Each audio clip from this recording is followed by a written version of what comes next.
Every time. How does that feel? How does that look? Maybe a little closer to the microphone. Sorry.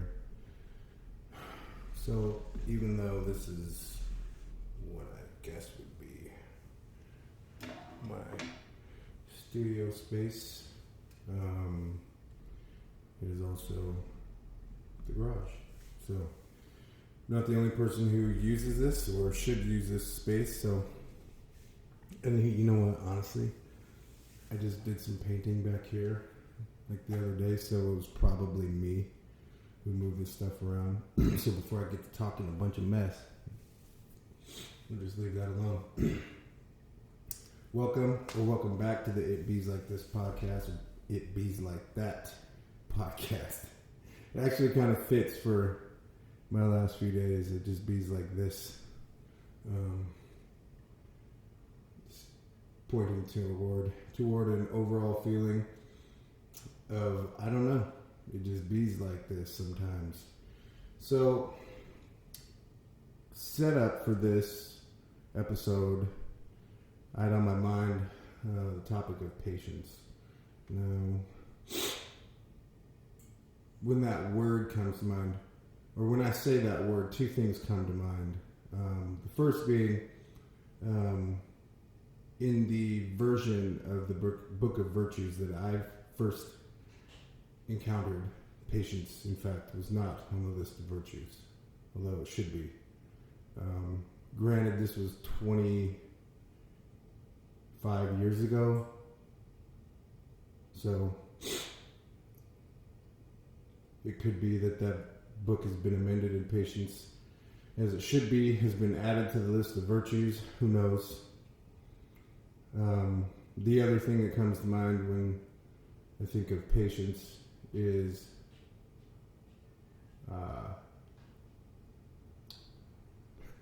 take a mindful approach when praying for patience, because the ways in which to practice it and that it's built often come in the form of a test. So, be mindful of praying for patience, because you'll get it, you'll develop it, but on the other side, usually, like I say, some form of test, adversity, whatever. Patience mastered. I don't claim to have mastered patience. I've gotten really proficient. I don't want to say this carefully because I don't want people to misunderstand what I mean. I've gotten a lot better at it personally over the years, and especially today. One of the reasons why I think I was slower to patience before, it has a lot to do with being on my own since like a pretty early age, and couch surfing and being otherwise homeless, and really in my life not having a ton of stability. So patience wasn't something that I had the luxury of, because I didn't. Sometimes there were points in my life where time was at a premium, right? So I had to figure things out relatively quickly, and with not a lot of life experience at 14, 15, 16 years old, patience isn't really high up on the list. And honestly, at that age, when your life is really serious, or as serious as mine was, you panic a lot. I panicked a lot. It's one of the reasons why I got into so many fights. Honestly, who wants to get hit? So that whole you take the first swing. Nah, bro.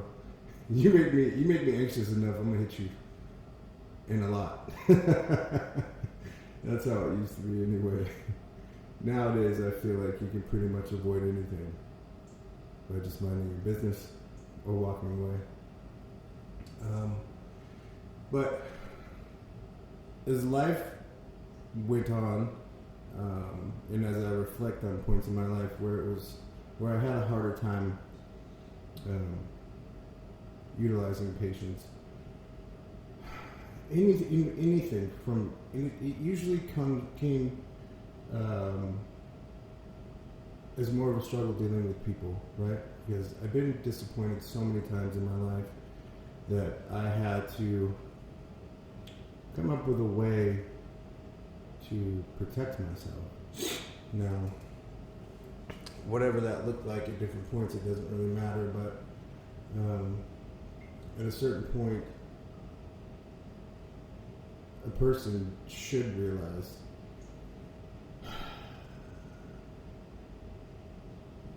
that sting that we feel, not articulating a thought in the moment, even though we feel justified or have a need to be validated or heard in that moment. Sometimes exercising patience and letting the tape play all the way through will give you a broader perspective. At least it does for me.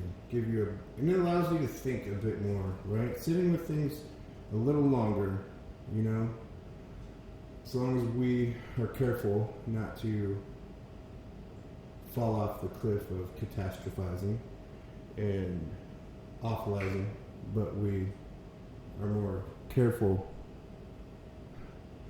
in where we allow our minds to go by playing different versions through. What I mean by that is being more mindful of playing through the most realistic, what are more likely to be versions, more than, like, you know, the default, just straight to the ledge. Now, not that those versions can't be a reality, because they certainly can, but more often than not, those aren't the extremes that any of us typically live in. Not today, anyway. But it can still feel like life is being played for higher stakes, as it has always been the case in my life.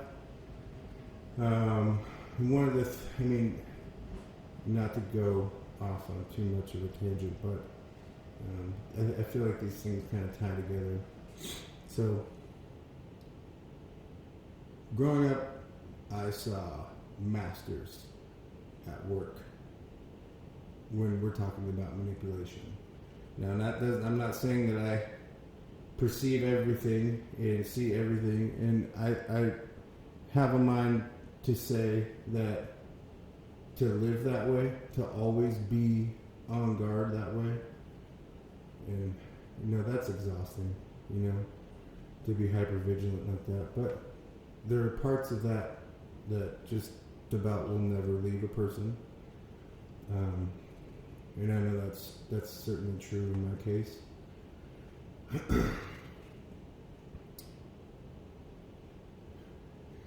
But I have this dance, right, that goes back and forth in my mind, just kind of like a balancing, like a checks and balances thing, right? Like, all right, am I just in my head about this thing or these things or this person, or is this a reality?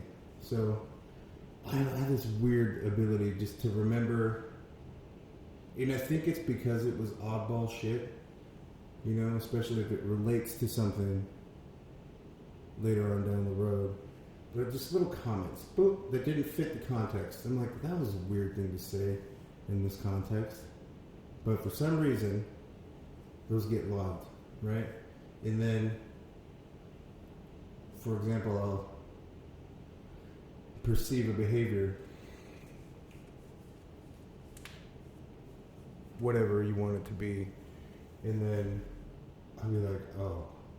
And then all of those little obscure little comments that felt not necessarily benign, but in on its face, just as a practical matter in that moment, because they didn't relate contextually to anything else going on. Now I have a concordance because I've seen this demonstrated behavior, and I can put all these things together, and then I'm like, oh shit, this makes complete sense. It's tough because acknowledging all the things I just said a few minutes ago, with reality, like that hyper vigilance that I talked about, and it's uncanny almost, and I don't like it most of the time. But I'm usually never wrong. Well, not far off base with my gut instinct and like my energy assessment of people. Because most often the veneer that works on everybody or most people, it falls really short with me. And I'll just wait and watch, and generally I found, myself included, that most people will show you their intentions or something relatively close to it, given much time or given enough time and opportunity, and just let them talk, and you'll see. So, given that, I don't even want to call it a skill. You know, it's a survival skill. We can say that. But given that, I go back and forth like, okay, well, are these things to say more about me, or is it more likely that I'm really close to being accurate with these assessments? Most of the time, I just hate to use like 100% because that is like, you know, but like 90 is high. That's high. You know, people have this all or nothing idea, but like a score of 90 is freaking high. Could I just be? What is the likelihood that I'm wildly off base every time about one person? I don't think that's very likely, right? So,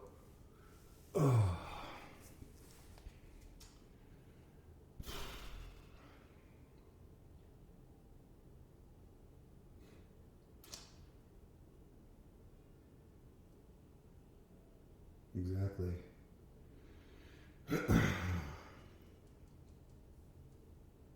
Like I said, it bees like that sometimes. So, patience, how does that relate to patience? Well, I can't say back in the day, because even still today, in cases like that, I will usually, right away, it's a hard pass. You do not pass go, do not continue. It's just done. But sometimes it's not that simple. So, then what?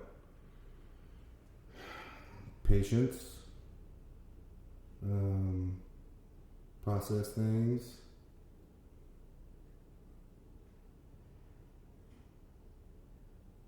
Another really important thing that patience allows us, especially if we don't dive right into our default patterns, is it gives people the space and opportunity to pick up on shit and to do the right thing, right?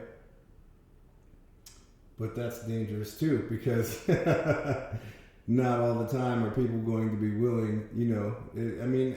I can't say that I've never been in this position, but most of the time it's deny, head in the ground, looking the opposite way, wasn't me, you know. And that makes it really tough, because then you're in a situation where, you know, like, I'm not crazy, right? You can relate. You know you're not crazy. So then it's like, what do? Do we go down this road of first the battle of establishing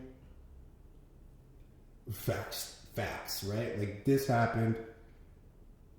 How long are we going to do this song and dance before we get to a spot where we are both on the same page? And okay, now we're there. And then now that's not even the issue, because you know and they know that it's not a secret. So I don't know. The truth has no requirement for acknowledgement for it to still exist and be true, right? So just patience and realizing that that's a useless battle. There's no point, because the person who's questionable behavior, they know. And the person who's, I don't want to say victimized, because you get to a certain point after so many times of so many different experiences with things like this. It goes from being upset to being, well, I guess maybe in the beginning hurt and then being upset and then just being disappointed and just embarrassed.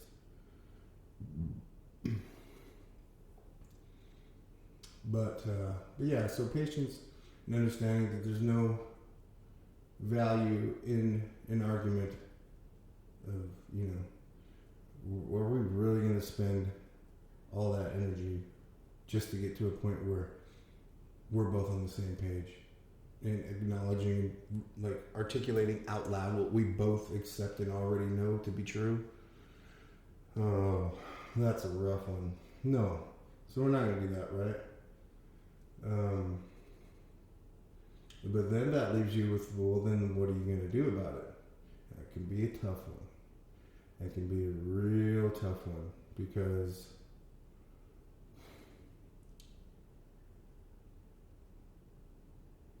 alone, most things aren't really a big deal.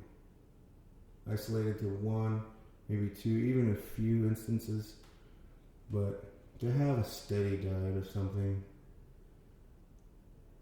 it's like it has to be worth it, right? There's got to be some. You have to dig deep and figure out where the value sink is. What is it that makes it so worth it to continue to deal with or put up with stuff like that? Who knows? That's for the individual or individuals to figure out. But fuck, man, there were definitely simpler times in life.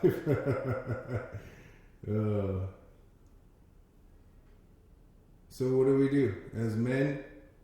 Ladies, I can't speak for you because I've never been a lady, so sorry. But what do? So today,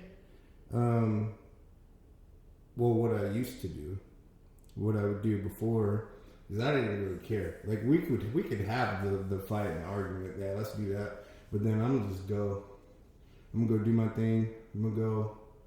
Whatever it is that you thought was going to satisfy a need. I'm petty as hell. Not as petty as I used to be. What I'm gonna do is I'm gonna take with your petty stuff, and I'm gonna see your petty stuff, and I'm gonna raise you to a whole level of petty that you didn't even probably know existed. Fortunately, I have better outlets today. So things that I choose to do today, I'll still meditate, pray.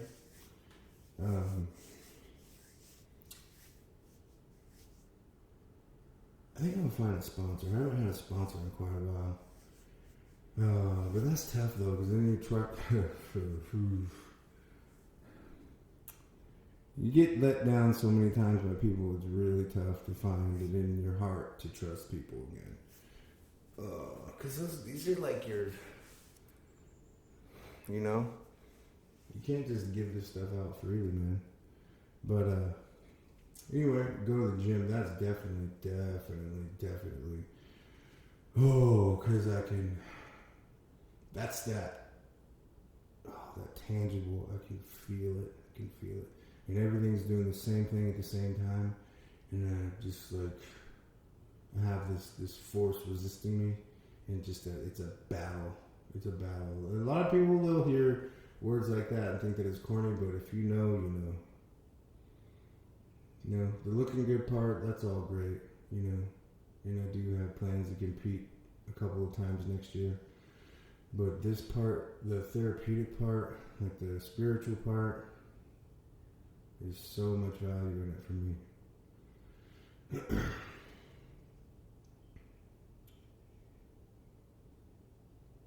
And I'm really grateful for that too, right? Because we all deal with like insecurities.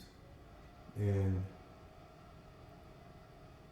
it's just really peculiar how sometimes those insecurities can inform the choices inform our choices, and maybe not even in the best way on how we're going to get our needs met when it might come to, attention or affection or validation in space relative to our partner.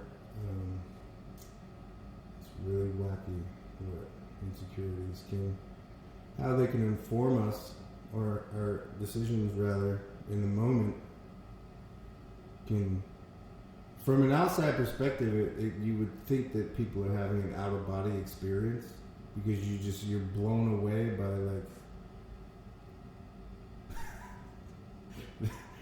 I don't want to just throw a dirty word in there, but the audacity of some of the stuff that you just it's crazy. It's crazy. People are just wacky sometimes. They just lose control of themselves.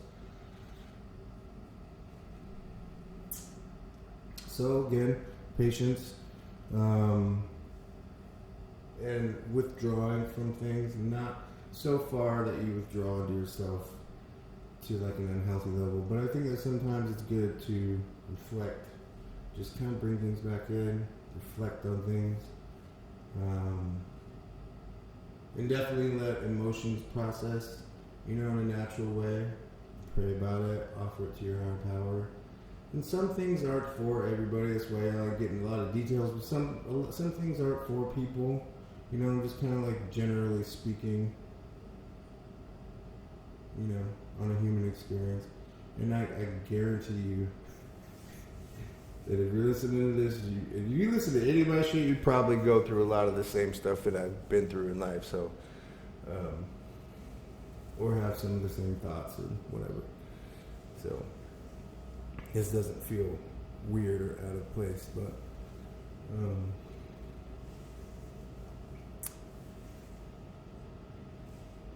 definitely more proud of myself today than previous versions of myself, whereas I would have battered myself. There's this weird self-hatred thing. I feel I'm a bit more self-aware now, so I value myself a lot more. I love myself, and I have respect for myself. One of the reasons why I have so much respect for myself is because anything that I can say to any of you, or to my wife, or to my kids, I can lay my head on my pillow at night, knowing that I lived every day of my life. There's no area that any single person can point to where I'm being dishonorable, dishonest, where I'm not being dependable, where I don't show up as myself. Not a single area in my life. That makes me feel good. So I've not always been able to say that, but I can today, and that really motivates me and lets me know that, even though sometimes we all feel lonely and people do crazy things that you will never understand, and sometimes it's not even worth asking. This right here, doesn't matter what version anyone out there who's known me before, at any point in my life, it doesn't matter what version of me that they have in their mind that they can't let go of. It doesn't matter. I know that like I said, the version of me today, you may not like the way I live. You may not. That's the other thing too. When I was all messed up, a lot of the people around me had this idea that since they didn't make a lot of the self-destructive choices that I made, that they had this position of moral superiority over me, right? But now that I don't do any of those things anymore, I don't lie to people, I don't manipulate people, I don't drink, I don't use drugs, I don't do any of these things, I don't treat people badly. Now that I don't do any of these things, that perceived position of moral superiority is gone. Right now I do things that a lot of people in their daily lives won't do. I'm not afraid to pull the curtain back on my life. Because I know There's no weird stuff going on in my life. Nothing. You can go to any area of my life and ask anybody what kind of a person I am, and I guarantee you they won't be able to tell you that there's no smut that anybody could drop on my name. Not for the version of my life that I'm living today. They may have some feelings attached about an older version of me, or previous version of me. It doesn't exist anymore. And even people who embrace more of this version still have elements of a previous version of me that they can't let go of. And that version, like I said earlier, that idea is powerful enough to inform some unhealthy decisions. When it really sucks because those things ultimately are going to backfire. And they always do. And I'm proud of myself today because I know that there's nothing, like I no matter what, I'll just continue to live an honorable, dependable life. Right? That's what I have to do. No matter what, an honorable, dependable life. Now, I could be hurt, like I said, and do what I used to do, and just match your pettiness and just ratchet it up to a level of petty that people didn't know existed. And there are people out there who know me that know that used to be true about me, but it's not anymore. But, the way things go today, just be patient, man. Let people exist on goofy time, and whatever, what inevitably will happen is, that change is going to derail, and it's just going to self-destruct and fizzle out. That's what happens. I don't even have to do anything, especially when I don't have to do anything myself. And that is the message, right? Like, you can't stop the world from being a dick. So you have to accept that there are certain things about life and this experience that aren't going to be fun. They're going to be hurtful. They're going to disappoint you. But I think that's part of the beauty of it too, right? But being able to navigate that while still maintaining our own dignity, self-respect, a healthy pride, a healthy ego, and a clear idea in your mind of what kind of life you want to lead and what kind of example you want to be. And all of those things, even if you're not good at it, will start to inform your decisions the same way that any of that other negative stuff will, right? So think about that and how patience can play a part in helping you build into that kind of person. Because you don't have to have it all, like I certainly don't have it all figured out right now, but I've done the legwork to this point to be the version that I am today. Do I get shit wrong still? Yep. But not as wrong as I used to. But anyway, if you didn't do it on the way in, please try and do it on the way out. Support is appreciated. Hit that like, subscribe, and post notification bell so you stay up to date on all the stuff we talk about here on the Bees Like That podcast. Peace, y'all.